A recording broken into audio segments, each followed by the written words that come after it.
O som das 30 vozes calou ao mesmo tempo, como se alguém tivesse apertado um botão de mudo no mundo. Olhei ao redor da sala decorada com balões azuis e dourados, a mesa enorme no centro com o bolo de 3 andares, as pessoas com pratos nas mãos, e todas, absolutamente todas, me olhavam. Não com pena, com constrangimento. Aquele constrangimento que faz as pessoas desviarem o olhar rápido demais, como se não tivessem ouvido o que acabaram de ouvir. Mas tinham ouvido. Minha sogra estava de pé ao lado da mesa, com aquele vestido vermelho que ela sempre usava em ocasiões especiais, como uma rainha presidindo sua corte. A mão dela repousava na cadeira vazia ao lado do meu marido. A cadeira que deveria ser minha, ela repetiu. Só para ter certeza de que todos entenderam, ela não senta à mesa. Não é da família. Eu estava com o presente do meu marido nas mãos. Tinha escolhido com tanto cuidado. Um relógio que ele queria há meses, embrulhado em papel azul marinho, com um laço prateado perfeito. Tinha praticado o laço 3 vezes até ficar do jeito que imaginei.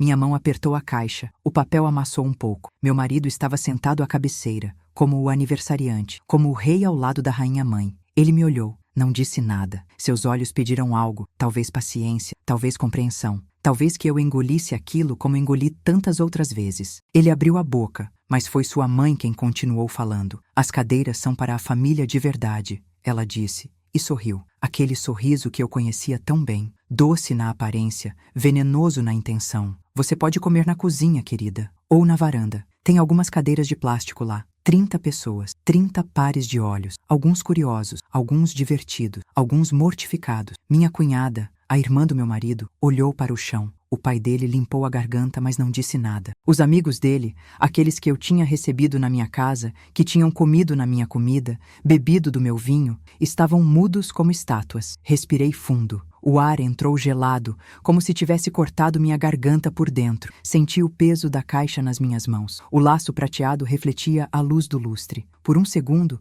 pensei em abrir a boca, em dizer alguma coisa, em me defender, em gritar, em chorar. Mas não fiz nada disso. Coloquei o presente na mesinha ao lado da porta. Bem devagar, com cuidado, como se fosse algo precioso que merecia ser tratado com delicadeza, mesmo que ninguém naquela sala merecesse minha delicadeza. Alisou o papel amassado com os dedos. O laço estava torto agora. Não importava mais. Virei-me para a porta. Não corri. Não bati a porta. Não chorei. Caminhei. Um passo na frente do outro. Calma. A coluna ereta. A cabeça erguida. Como se estivesse apenas indo embora de um lugar que não me queria. Porque era exatamente isso que eu estava fazendo. Ouvi minha sogra dizer atrás de mim, com aquela voz alta o suficiente para que eu ouvisse. Sempre tão dramática, essa menina. Sempre tão dramática. Como se eu fosse uma criança fazendo birra. Como se dor tivesse prazo de validade e o meu já tivesse vencido. Como se 5 anos de casamento, 5 anos de tentar, de me moldar, de me curvar,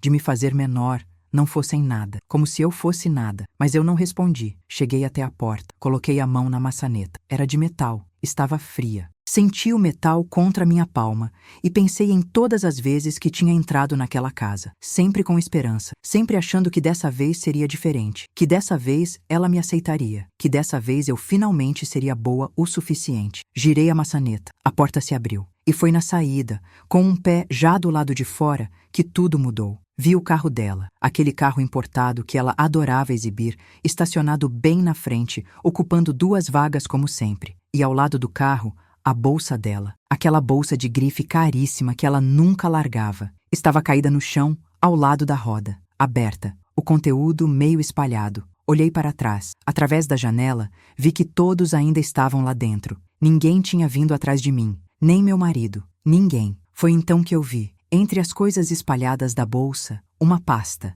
Dessas pastas de documentos, sabe? Bege, com elástico vermelho. Estava entreaberta. E mesmo de longe, mesmo na pouca luz do poste da rua, eu reconheci o que estava dentro. Eram documentos da empresa do meu marido. Papéis que eu tinha visto algumas vezes quando ele trabalhava em casa. Papéis importantes. Contrato. Mas o que documentos da empresa estavam fazendo na bolsa da minha sogra? Algo dentro de mim mudou naquele momento. Não foi raiva. Não foi vingança, foi curiosidade. Aquela curiosidade que nasce quando você percebe que as peças do quebra-cabeça não se encaixam como deveriam. Aquela sensação de que há algo errado, algo escondido, algo que todos sabem menos você. Olhei ao redor. A rua estava vazia. A festa continuava lá dentro. Podia ouvir o som abafado de risadas e música. Ninguém estava vendo. Fui até a bolsa. Mas antes de continuar, quero fazer uma invitação muito especial. Inscreva-se no canal e deixe seu like. Isso me ajuda a ver que você me apoia e gosta das minhas histórias. E comente aqui embaixo de qual cidade você está nos assistindo. Agora vamos continuar. Peguei a pasta. Minhas mãos tremiam. Não de medo, de algo diferente. De algo que eu não conseguia nomear ainda. Abri. Dentro tinha uma cópia de um contrato. Li a primeira página rapidamente. Era um contrato de venda. A empresa do meu marido. Aquela empresa que ele tinha construído do zero, que era o orgulho dele,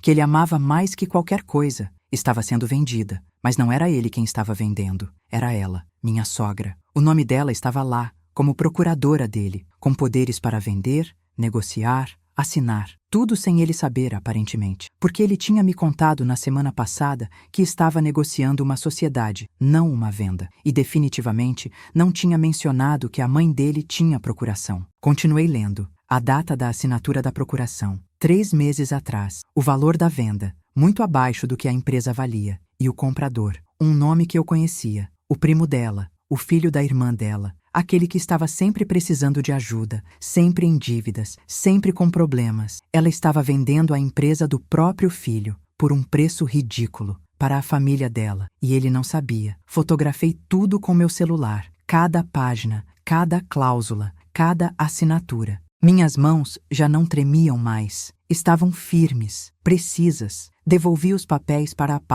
pasta para a bolsa, deixei tudo como estava. Fiquei ali parada por um momento, olhando para aquela casa, para as luzes acesas, para as silhuetas das pessoas através das janelas, para a vida que eu tinha tentado construir ali dentro. Uma vida onde eu nunca seria da família, onde eu nunca seria boa o suficiente, onde eu nunca teria uma cadeira na mesa. Mas agora eu tinha algo. Não era raiva o que sentia. Era clareza. Aquela clareza fria e cristalina que vem quando o nevoeiro finalmente se dissipa e você vê o caminho à sua frente. Eu tinha sido humilhada naquela casa mais vezes do que conseguia contar. Tinha engolido ofensas, tinha aceitado migalhas de respeito. Tinha me feito menor para caber no espaço que ela me dava. Mas acabou. Entrei no meu carro, liguei o motor. A música do rádio estava tocando algo suave. Jazz instrumental. Ajeitei o retrovisor. Me vi refletida ali. Os olhos ainda estavam secos. Não tinha chorado. E não ia chorar, porque lágrimas eram para perdas. E eu não tinha perdido nada naquela casa. Tinha ganhado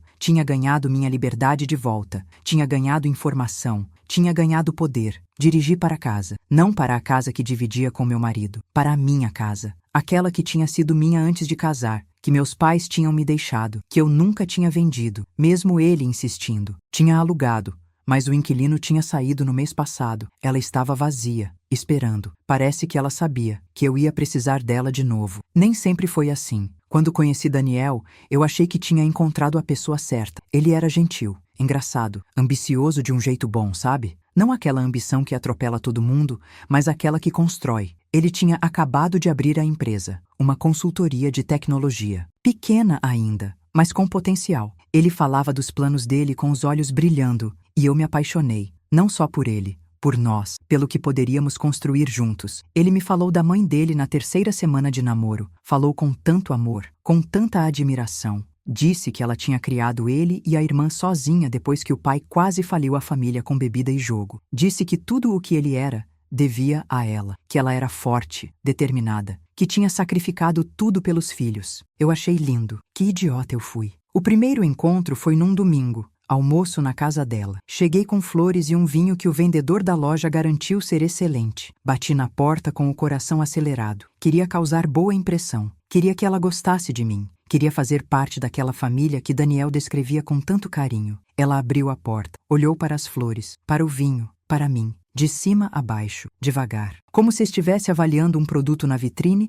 e decidindo se valia o preço. Sorriu. Que lindas, ela disse, mas sou alérgica a lírios e não bebo vinho tinto. Me dá dor de cabeça. Eram rosas, não lírios, e o vinho era branco, mas eu não corrigi. Só sorri de volta e disse, desculpa, da próxima vez eu pergunto antes. Ela pegou as flores e o vinho e entrou. Deixou a porta aberta para eu seguir. Não me convidou a entrar. Apenas assumiu que eu saberia o que fazer, como um cachorro que segue o dono. O almoço foi estranho. Ela sentou na cabeceira, Daniel ao lado direito dela. a irmã dele ao lado esquerdo, eu na outra ponta, longe. A comida estava boa, mas cada elogio que eu fazia, ela tinha uma resposta. Elogiei o tempero. Ela disse: é a receita da minha mãe. Duvido que você consiga fazer igual. Elogiei a decoração da casa. Ela disse: fiz tudo sozinha. Tenho bom gosto. É dom. Ou você tem, ou não tem. Elogiei o quanto Daniel falava bem dela. Ela sorriu e disse: ele sabe que sem mim,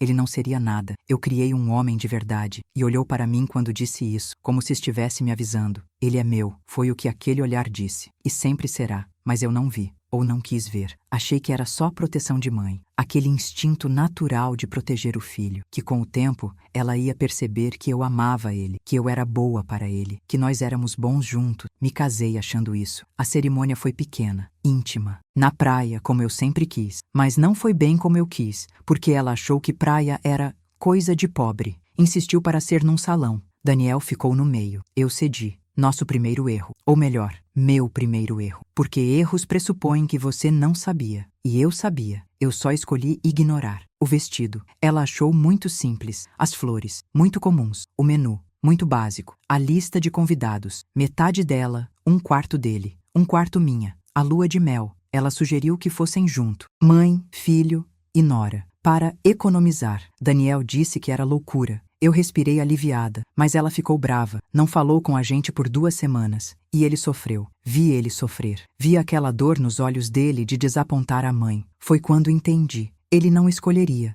Não entre mim e ela. Porque na cabeça dele não era uma escolha. Era um equilíbrio. E eu tinha que aprender a equilibrar também. Voltamos da lua de mel. E ela tinha decorado nosso apartamento, sem pedir, sem avisar. Entrou com a chave que Daniel tinha dado a ela para emergências. E mudou tudo. As cortinas, os quadros, a disposição dos móveis, até as toalhas do banheiro. Deixei tudo mais aconchegante, ela disse, sorrindo. Vocês vão me agradecer. Não agradeci, mas também não reclamei, porque Daniel disse que ela tinha feito com amor, com boa intenção, que era só o jeito dela de ajudar, de se sentir parte da nossa vida. E eu engoli. Engoli quando ela aparecia sem avisar. 3 vezes por semana. Sempre na hora do jantar. Sempre passando por perto. Sempre ficando. Sempre dando opinião sobre a comida que eu fazia. Sempre dizendo que estava bom, mas que o dela era melhor. Sempre deixando Tupperware com comida de verdade na nossa geladeira. Engoli quando ela mexia nas minhas coisas. Arrumava meu armário. Reorganizava minha cozinha. Trocava meus produtos de limpeza pelos que ela usava. Porque os meus não prestavam. Porque eu não sabia escolher, porque ela sabia mais. Engoli quando ela começou a interferir na empresa. Daniel tinha pedido um empréstimo a ela no começo, pequeno, para ajudar com o capital inicial. Ela topou, mas nunca deixou ele esquecer. Cada decisão, cada contratação, cada contrato, ela dava opinião. E se ele não seguia, ela lembrava do empréstimo, do sacrifício dela, de como ela sempre esteve ali. Engoli quando ela começou a fazer reuniões de família, sem me chamar. Daniel, ela e a irmã dele. Decisões sobre a empresa, sobre investimentos, sobre o futuro. E eu ficava de fora, porque não era da família. Não realmente. Engoli quando nos churrascos, nas festas, nas reuniões, ela me colocava para ajudar na cozinha enquanto as outras mulheres sentavam, porque eu era a nora. E nora serve, nora ajuda. Nora não é convidada, é staff. Engoli quando ela fazia piadas sobre mim, na frente de todo mundo, sobre meu peso, meu cabelo, minha roupa, minha profissão, minhas opiniões, sempre com aquele sorriso, sempre disfarçado de brincadeira, sempre me fazendo parecer exagerada quando eu me ofendia. Você é muito sensível, ela dizia. Não sabe receber uma brincadeira. E todos riam. E eu ria também, porque era isso que se esperava, que eu engolisse e sorrisse, durante 5 anos. Mas teve um dia específico, que algo quebrou. Foi 3 meses antes do aniversário do Daniel. Estávamos na casa dela. Mais uma reunião, mais um jantar. Ela estava falando sobre uma viagem que queria fazer para a Europa. 3 meses. E queria que Daniel fosse junto, para ajudá-la, porque ela estava ficando velha, porque precisava dele, porque ele era o único que se importava. Daniel olhou para mim. Vi a dúvida nos olhos dele. 3 meses longe. A empresa precisava dele. Nosso casamento precisava dele. Mas ela também precisava. Ela sempre precisava. Ele ia dizer sim. Eu sabia. Vi nas sobrancelhas dele. Na forma como ele evitava meu olhar. Ele ia escolher ela. De novo. Como sempre. E foi naquele momento, naquele segundo, que eu percebi. Não importava o que eu fizesse, quanto eu me dobrasse, quanto eu cedesse, quanto eu engolisse, nunca seria suficiente, porque ela não queria que eu fosse suficiente. Ela queria que eu fosse menos. Ela queria que eu fosse nada, para ela ser tudo. E ele deixava, não por maldade, não por falta de amor, mas por medo. Medo de perdê-la, medo de desapontá-la, medo de ser menos do que ela queria que ele fosse. E nesse medo, ele me perdia. Um pedaço por vez, uma concessão por vez, uma humilhação por vez. Não falei nada naquele dia. Sorri, concordei. Disse que 3 meses não era nada, que a empresa sobreviveria, que eu sobreviveria. Disse tudo o que era esperado. Fui a nora perfeita, mas por dentro algo mudou. Não foi um estalo, foi uma rachadura, silenciosa, profunda, na fundação do que eu tinha construído, na ilusão de que um dia as coisas mudariam, de que um dia ela me aceitaria, de que um dia ele me escolheria. A rachadura cresceu, cada dia, cada comentário, cada humilhação, cada vez que ele escolhia o conforto dela sobre minha dignidade. A rachadura crescia, e eu comecei a observar, não com raiva, com atenção, com aquela atenção clínica de quem está estudando algo. Comecei a ver padrões, comportamentos, inconsistências. Vi como ela falava diferente quando pensava que eu não estava ouvindo, como ela manipulava situações, como ela plantava dúvidas, como ela criava problemas e depois se oferecia para resolver, como ela mantinha todo mundo dependente dela, financeiramente, emocionalmente. Completamente. Vi os documentos da empresa espalhados na casa dela, as conversas que ela tinha ao telefone e interrompia quando eu entrava, os olhares que ela trocava com a irmã dela, os segredos que circulavam, mas que eu não fazia parte. E comecei a documentar, não conscientemente, não com um plano, mas meu cérebro começou a guardar datas, conversas, contradições, como se soubesse que um dia ia precisar, como se estivesse se preparando para algo que eu ainda não sabia que estava vindo. Então chegou o aniversário do Daniel, e ela me tirou a cadeira. E eu finalmente tive provas do que sempre soube, que ela não só me odiava, ela estava destruindo a vida do próprio filho, e usando o meu silêncio como cúmplice. Mas o silêncio acabou. A casa vazia era estranha naquela noite. Cada som ecoava, meus passos no piso de madeira, a torneira pingando na cozinha, o vento batendo no vidro da janela, sons que eu tinha esquecido, sons de solidão, mas não era uma solidão ruim. Era uma solidão que tinha espaço, que tinha ar, que tinha silêncio sem tensão. Sentei no chão da sala, não tinha móveis ainda. O inquilino tinha levado tudo, só tinha o chão. E eu, e meu celular com as fotos dos documentos. Olhei para as fotos, uma por uma, li cada linha, cada cláusula, cada número. A procuração tinha sido assinada 3 meses atrás, exatamente na época em que Daniel tinha comentado sobre querer expandir a empresa, sobre um investidor que estava interessado, sobre uma proposta de sociedade que estava analisando. Não era sociedade, era venda, disfarçada. A mãe dele tinha falsificado a assinatura dele na procuração. Não era difícil perceber. Eu conhecia a assinatura de Daniel. Era bagunçada, inclinada para a direita. Essa da procuração era perfeita, muito certinha, muito ensaiada. Ela tinha poderes para vender a empresa dele por um valor ridículo para o primo dela. E o mais interessante num sentido amargo, tinha uma cláusula que dizia que o pagamento não seria imediato, seria parcelado, em 10 anos, com uma taxa de juros abaixo do mercado. Basicamente, ela estava dando a empresa do filho dela de presente para a família dela, e Daniel ficaria com migalhas durante 1 década. Por quê? Fiquei pensando nisso. Por que uma mãe faria isso? Não era só controle, era destruição. Era garantir que ele nunca seria independente, que sempre precisaria dela, que sempre seria o menino que ela criou, e que sem ela não era nada. Peguei meu notebook, conectei na internet, comecei a pesquisar. O primo dela, o comprador, tinha um histórico interessante. 3 empresas falidas, 2 ações por dívidas, uma investigação por fraude que tinha sido arquivada por falta de provas. Um histórico que qualquer pessoa com meio cérebro investigaria antes de vender uma empresa. Mas ela não se importava, porque não era sobre dinheiro, era sobre poder. Era sobre manter Daniel preso. Era sobre garantir que eu nunca teria ele completamente, porque ele sempre seria filho dela primeiro. Meu celular tocou. Daniel, pela 10ª vez naquela noite. Deixei tocar. Depois veio a mensagem. Onde você está? Estou preocupado. Minha mãe não queria ofender. Você sabe como ela é. Por favor, volta. Vamos conversar. Vamos conversar. Como se conversas resolvessem 5 anos de humilhação. Como se palavras apagassem a memória de 30 pessoas, me vendo ser colocada para fora da mesa. Como se desculpas em nome dela significassem alguma coisa quando ela nunca pedia desculpas. Não respondi. Passei a noite pesquisando. Encontrei mais coisas. A empresa estava indo bem. Muito bem. Melhor do que Daniel compartilhava. Ele era modesto. Sempre foi. Mas os números não mentiam. A empresa valia 3 vezes o que ela estava vendendo. 3 vezes. Ela estava roubando o próprio filho. Legalmente. Com procuração falsificada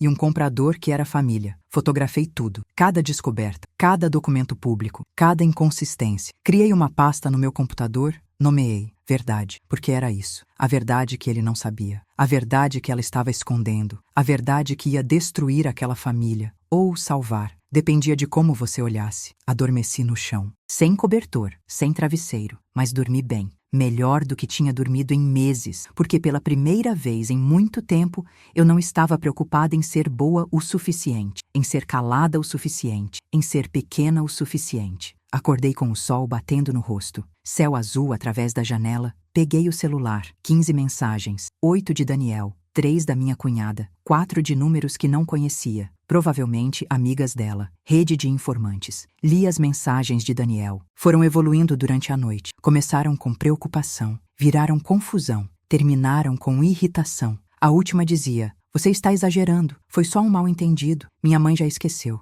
Você devia esquecer também. Volta para casa, para nossa casa, aquela casa que ela decorou, onde ela tinha chave, onde ela aparecia sem avisar, onde cada canto cheirava a interferência dela. Não era nossa casa, era a casa que ela permitia que a gente morasse." Não respondi. Tomei banho, água fria, porque ainda não tinha ligado o aquecedor. Mas a água fria foi boa. Espantou qualquer resquício de dúvida. Me deixou alerta, presente, viva. Me vesti, calça jeans, blusa branca, simples, confortável. Nada do que ela aprovaria. Ela sempre dizia que eu me vestia desleixada, que uma mulher casada tinha que se arrumar, que eu estava me largando, como se minha existência fosse sobre performar para os olhos dela. Fui para um café, pedi um cappuccino e um pão na chapa. Sentei na janela. Observei as pessoas passando, cada uma com sua vida, seus problemas, suas alegrias, todas vivendo sem se importar com a opinião de uma sogra sobre como deveriam ser. Foi ali, tomando aquele café, que decidi. Não ia voltar. Não ia aceitar desculpas vazias. Não ia fingir que estava tudo bem.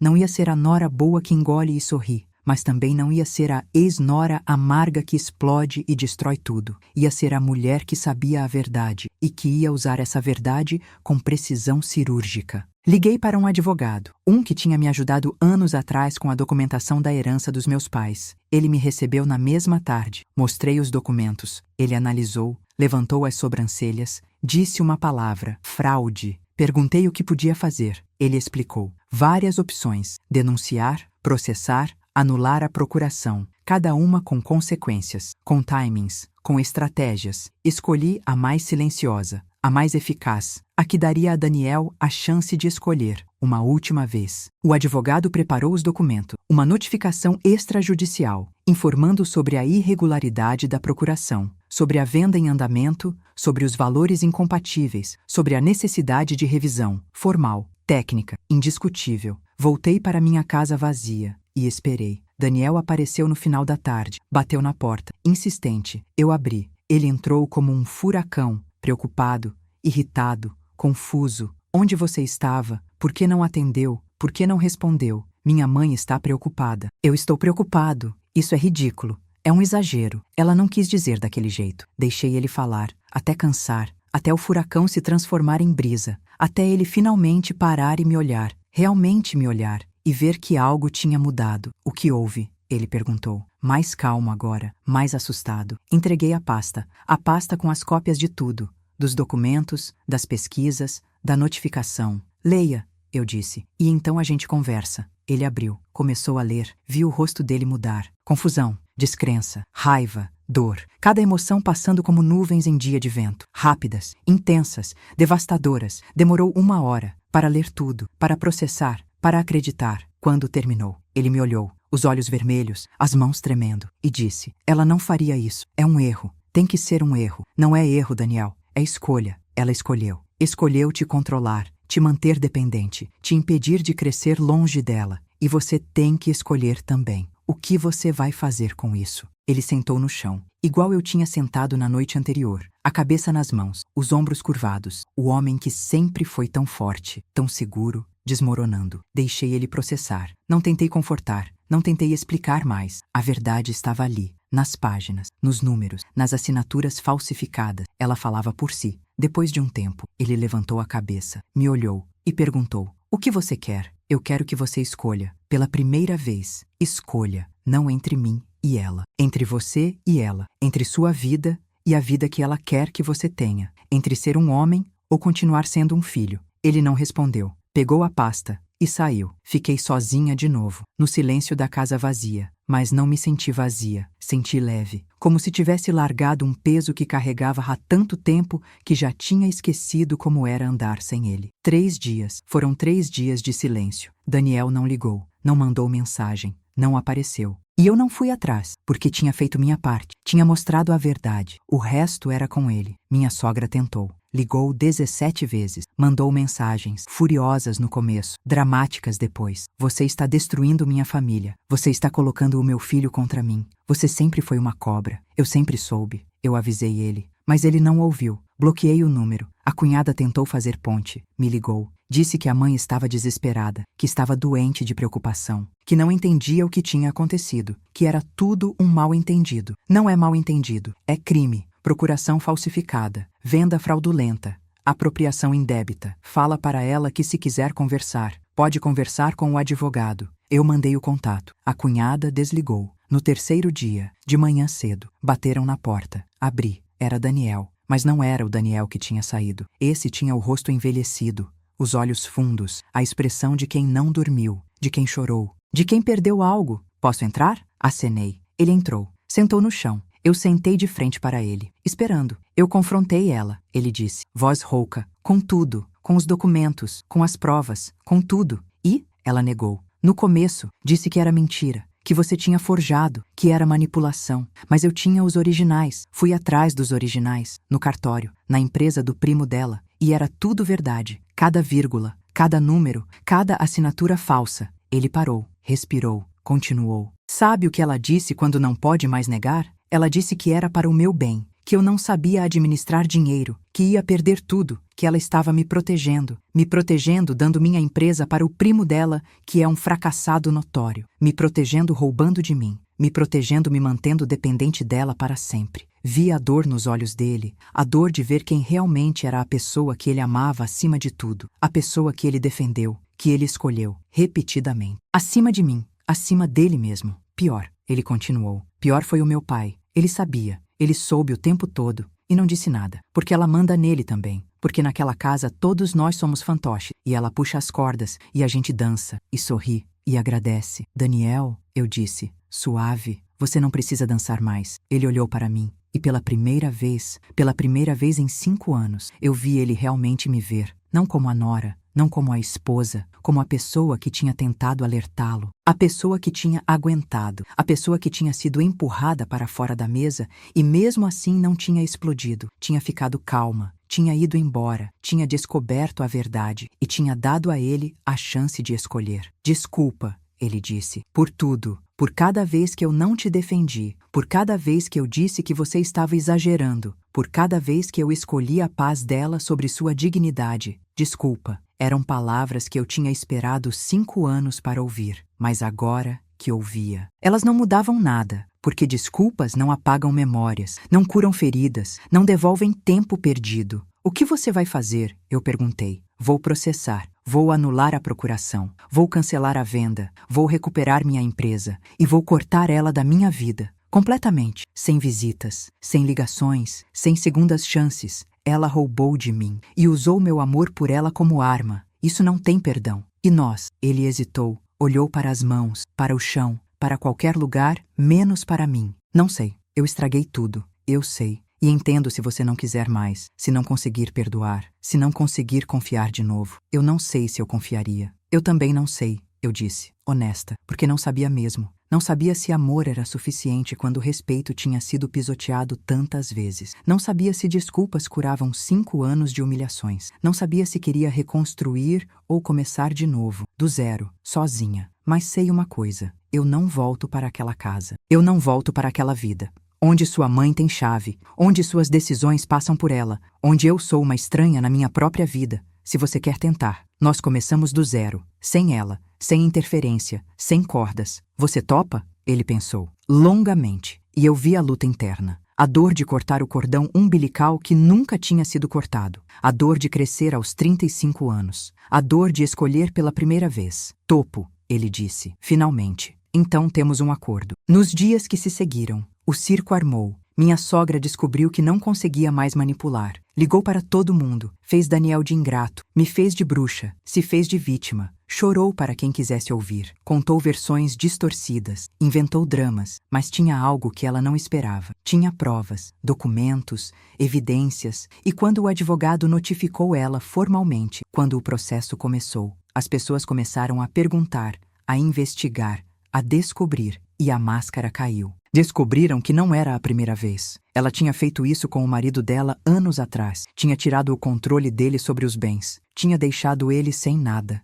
E ele tinha aceitado. Como Daniel quase aceitou. Como todos aceitavam. Porque era mais fácil aceitar do que enfrentar. A cunhada de Daniel, a irmã que sempre foi aliada da mãe, começou a questionar, a lembrar, a conectar pontos. O casamento dela que quase não aconteceu porque a mãe não aprovava o noivo. As decisões de carreira que a mãe sugeriu e que ela seguiu mesmo não querendo. O apartamento que ela queria comprar, mas a mãe achou inadequado, então ela não comprou. A vida inteira moldada pelas mãos dela. Ela me ligou, uma tarde, pediu para conversar. Nos encontramos num café, o mesmo café onde eu tinha decidido não voltar atrás. Ela chorou, pediu desculpas, disse que não sabia, que sempre achou que era proteção, que era amor, que era a mãe sendo mãe, mas que agora via. Via que era controle, era manipulação, era destruição disfarçada de cuidado. Eu não preciso de desculpas, eu disse. Você não me humilhou, você só assistiu. E às vezes assistir também dói, mas você pode fazer diferente agora. Com você, com sua vida,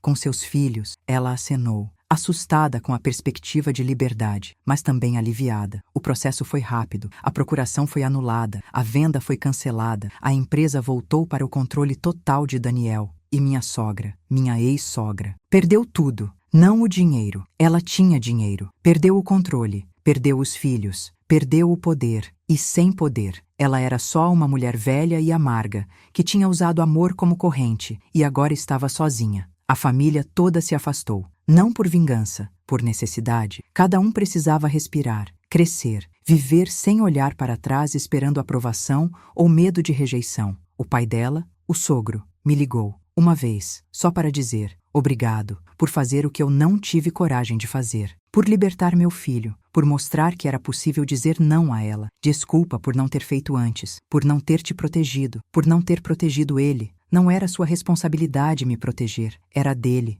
e ele aprendeu, tarde, mas aprendeu. A festa, aquela festa de aniversário onde eu fui expulsa da mesa, virou lenda na família. As 30 pessoas que viram, espalharam, comentaram, julgaram. Algumas julgaram ela, algumas me julgaram, mas todas lembraram. E quando a verdade saiu, quando o processo se tornou público, quando as fraudes foram expostas, aquelas mesmas pessoas entenderam. A mulher que foi expulsa da mesa não ficou quieta, não aceitou, não implorou para voltar. Ela saiu com a cabeça erguida, descobriu a verdade e usou essa verdade para salvar o homem que ela amava, mesmo ele não merecendo. Mesmo doendo, mesmo custando tudo. 6 meses depois, estou sentada na varanda da minha casa, a casa que não é mais vazia. Tem móveis agora, escolhidos por mim. Uma poltrona de leitura perto da janela, uma estante cheia de livros, uma mesa pequena onde tomo café todas as manhãs, uma cama confortável onde durmo sozinha ou acompanhada, dependendo do dia, dependendo da escolha. Daniel e eu estamos tentando, devagar, sem pressa, sem pressão. Ele tem um apartamento, eu tenho a minha casa. Nos vemos, jantamos, conversamos, rimos. Às vezes ele dorme aqui, às vezes eu durmo lá, mas sempre com a liberdade de ir embora, de ter espaço, de existir separadamente. É estranho reconstruir um casamento de trás para frente, namorar depois de ser casado, conhecer de novo alguém que você achava que conhecia, mas é bom também. é honesto, é real. Ele mudou.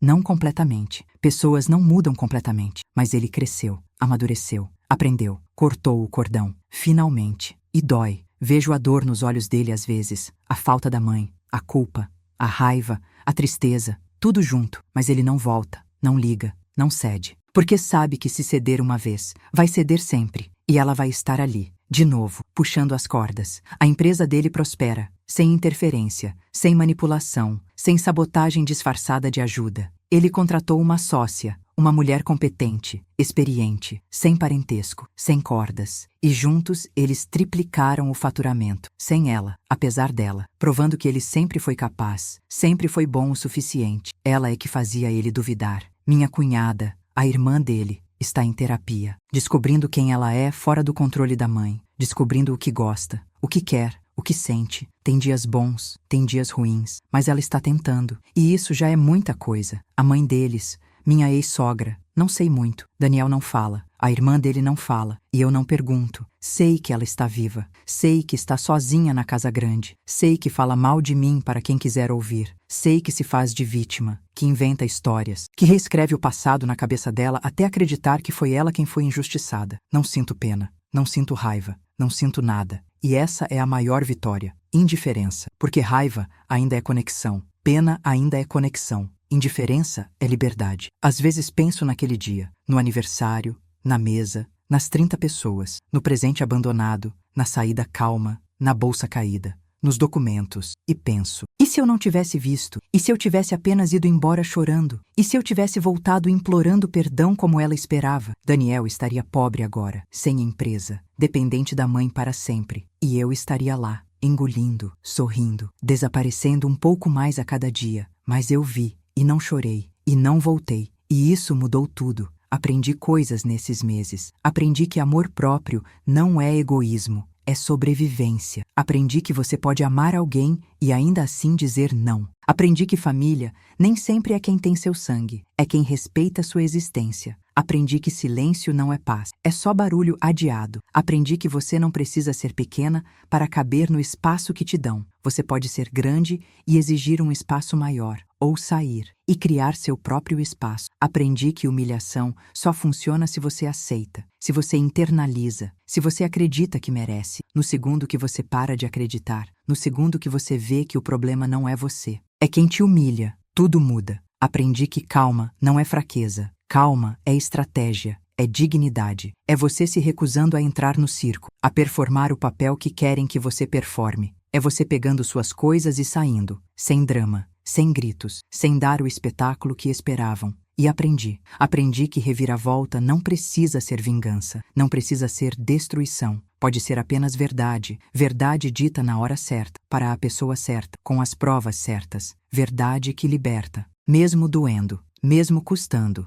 mesmo sendo difícil. Olho para a rua, o sol está se pondo, o céu está laranja e rosa e roxo, lindo daquele jeito que só pôr do sol pode ser. E penso em você, que está me ouvindo, que chegou até aqui nessa história. Se você está passando por algo parecido, se você tem uma sogra, ou um sogro, ou qualquer pessoa que te faz sentir pequeno, que te humilha, que te desrespeita, que usa amor como arma, quero te dizer algo. Você não está louca. Você não está exagerando. Você não é sensível demais. Você está sendo manipulado, gaslighted, abusado emocionalmente. E não é culpa sua. E você pode sair. Não precisa ser dramático. Não precisa ser vingativo. Não precisa destruir ninguém. Só precisa sair, pegar suas coisas, sua dignidade, seu amor próprio e sair. Vai doer. Vai ser difícil. Vai ter gente que não vai entender, que vai te julgar, que vai achar que você está errado. Deixa. Não é a vida deles. É a sua. E sua vida não pode ser sobre agradar quem te machuca, sobre ser pequeno para não ameaçar, sobre sorrir enquanto sangra por dentro. Sua vida precisa ser sobre você, sobre suas escolhas, sobre seu respeito próprio, sobre sua liberdade. E se a pessoa que você ama não te escolhe,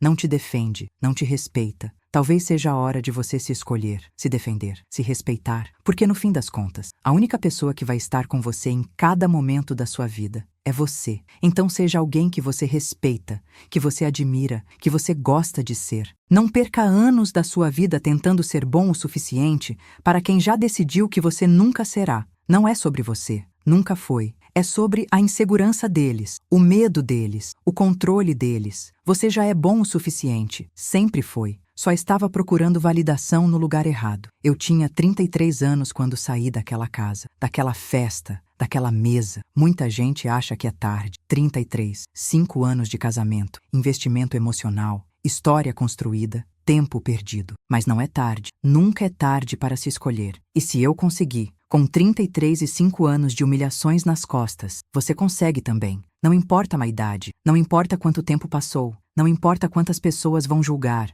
importa você, sua paz, sua dignidade, sua vida. Então respire fundo, levante a cabeça e saia, calma, serena, dignificada. E se no caminho você descobrir verdades que precisam ser ditas, diga, não com raiva, não com vingança, mas com clareza, com firmeza, com a tranquilidade de quem sabe que está fazendo o certo. O que vier depois, você enfrenta, um dia de cada vez, uma escolha de cada vez, uma respiração de cada vez, mas você enfrenta livre, e isso faz toda a diferença. Antes de me despedir, quero pedir algo muito especial. Inscreva-se no canal e deixe seu like se esta história tocou seu coração. Isso me ajuda a saber que não falo sozinha e que estas histórias chegam a quem precisa delas. Conte nos comentários de qual cidade você está assistindo este vídeo. Diga o que achou desta história e o que você teria feito no meu lugar. Adoro ler cada comentário. Cada história compartilhada aqui nos lembra que não estamos sós, que nossas vivências importam e que sempre há uma forma de recomeçar. O sol terminou de se pôr, a noite chegou, mas não é uma noite assustadora. É uma noite cheia de estrelas, de possibilidades, de recomeços. E eu estou pronta. Sempre estive, só precisava acreditar.